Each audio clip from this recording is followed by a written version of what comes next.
مسیح میں آپ کی سلامتی ہو۔ کیا آپ کو بھی موت سے ڈر لگتا ہے؟ کیا آپ جانتے ہیں کہ موت انسان کے گناہ کے نتیجے میں اس کو وراثت سے ملی ہے؟ جب آدم اور حوا نے باغ عدن میں گناہ کیا تو خدا نے ان کو سزا دی اور ان کو کہا کہ تو خاک ہے اور پھر خاک میں لوٹ جائے گا۔ کیا آپ جانتے ہیں کہ انسان کی دو طرح کی موت ہوتی ہیں، ایک روحانی موت اور دوسری جسمانی موت؟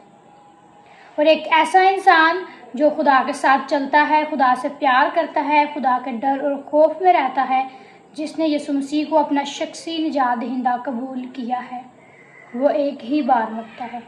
لیکن ایسا شخص جو اس دنیا کی عیش و عشرت میں اپنی پوری زندگی مسافرت کا زمانہ گزار دیتا ہے، اس کے ڈر میں نہیں رہتا، اس کے خوف میں نہیں رہتا، جب وہ شخص مرتا ہے نہ صرف وہ جسمانی موت مرتا ہے بلکہ وہ روحانی موت بھی مرتا ہے۔